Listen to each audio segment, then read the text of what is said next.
Hey guys, it's Ellie here, and today I'm going to talk all about music for your wedding day reception.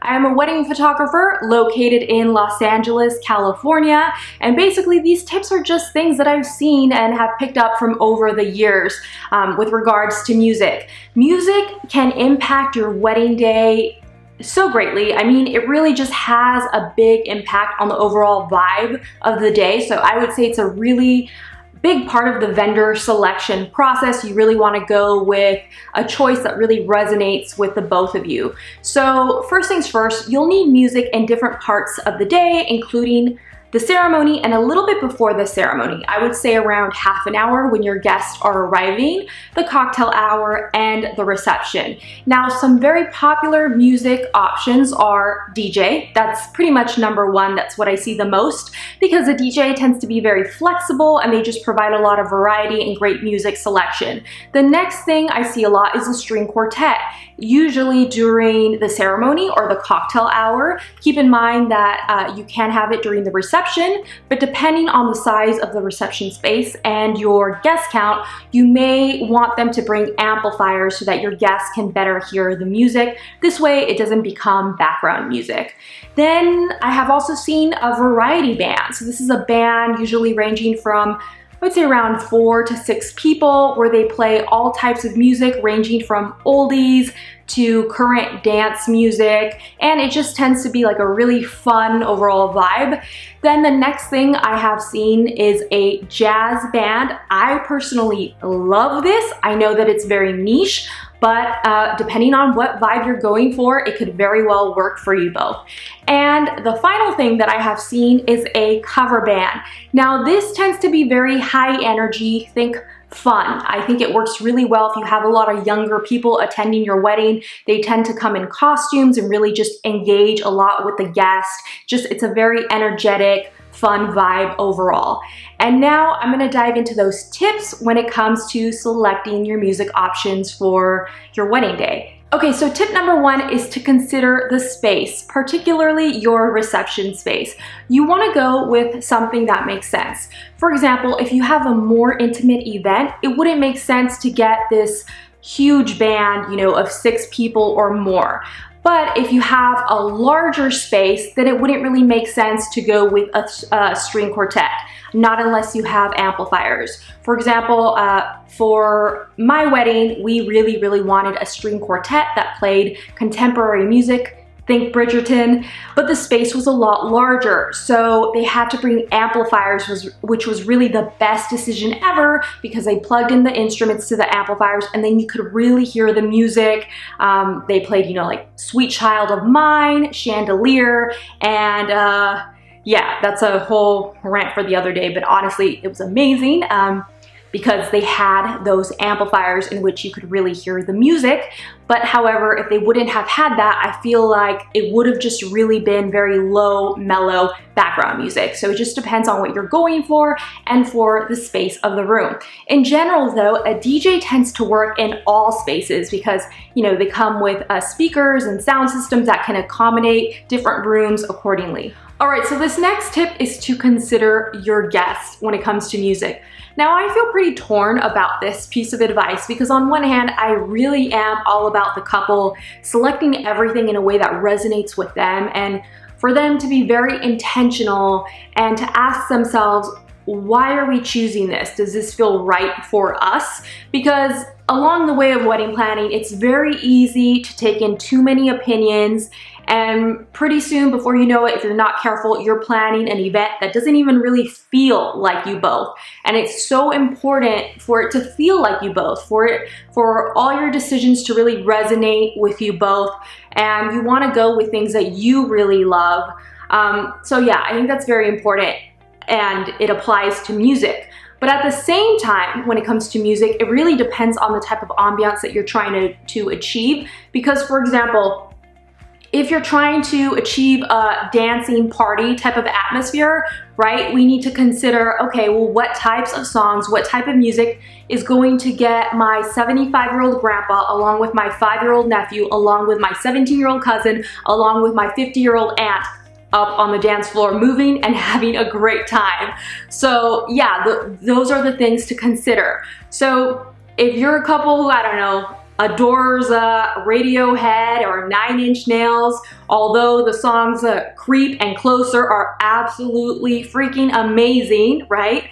I don't think that they would necessarily get your grandma and grandpa out on the dance floor.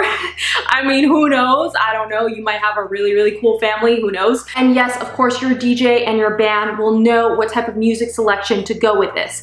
But at the same time, if you're a couple who has a very specific music taste, or you really like certain types of music, I do think it's important to communicate this to the band or the DJ so that they can integrate that type of music throughout the night. So in most cases, for example, with the DJ, they ask for a no playlist along with a playlist. So the no playlist would be songs that you absolutely do not want to hear. The playlist would be around 20 songs that you absolutely do want them to play. And then the rest is that they ask for genres that you prefer. So usually you would choose anywhere between like 2 to 4 different genres of different types of music you want to play. And then they would choose songs within those genres of music. So within that playlist of 20 songs, of songs that you for sure want to hear throughout the night, I would just make sure to include songs that are really important to you both and that feel like the both of you. All right, so the next tip is to consider timing. Now, most DJs, I would say, are booked anywhere from 4 to 6 hours. But if you anticipate needing them for a longer time, I would really just hone in your schedule, your timeline well in advance so you know exactly how long to book them for, because this will help you avoid any overtime fees. And the next tip is to look into any noise ordinances at your venue, or especially if you're having a backyard wedding. This is super important. For example, if it's at a venue, they will usually tell you about this, and the music typically has to be done at a certain point or lowered significantly. But if it's at your backyard, I would highly consider going around to your neighbors prior to your wedding day and just having a very open, friendly, honest conversation with them, telling the situation how you're going to have a wedding there, and hopefully they will be understanding. That way you don't get any complaints on the wedding day. Or another thing is just, if you are having a backyard wedding past a certain point, perhaps just lower the music by a bit. But yes, it's just something to look into and consider. All right, so the next tip is to plan for your dances. This is usually the first dance as well as parent dances. I would recommend selecting songs that just really resonate with you both and are meaningful to you both. Something that like every time you hear it on the radio, it's just obviously you're going to have a very high connection to it because of that memory and that association to your wedding day. So go with a song that you both really, really love, and just make sure to give that selection over to the band or the DJ. If it is a band, this needs to be given to them well in advance, because typically they need to learn it unless they already have it in their repertoire. So it just depends. So yes, just make sure to hand over those selections to them. And then the next tip is to get an MC. So if you have a DJ, they usually take care of this. If you have a band, the lead singer usually takes care of this. But basically the MC is going to narrate important events throughout the night. So things like the grand entrance, cake cutting, time for dinner, first dance, or parent dances.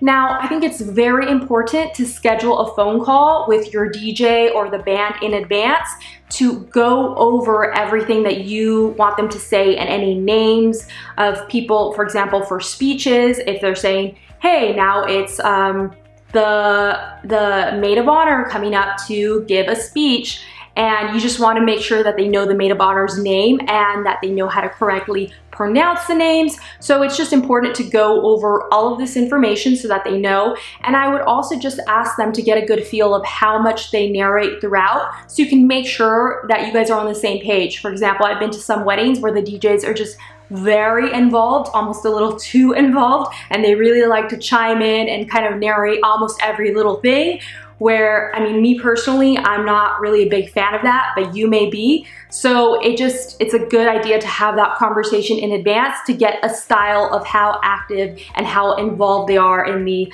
emceeing process. All right, though, with that being said, that brings me to my other tip, which is my final tip, and that is to try to avoid micromanaging the DJ or your live musicians.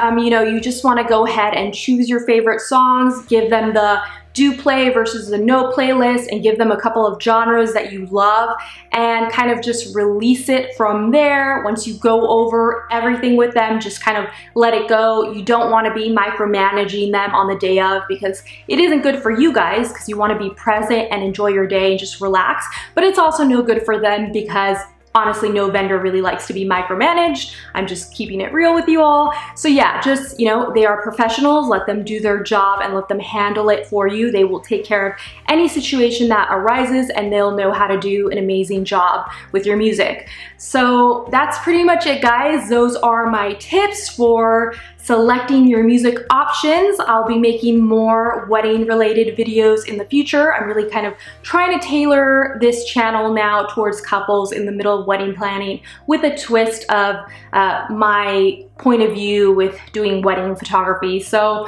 hopefully you found this one helpful. If you did, please be sure to give it a thumbs up. I really do appreciate it. And I will see you all in the next one. Take care. Bye, guys.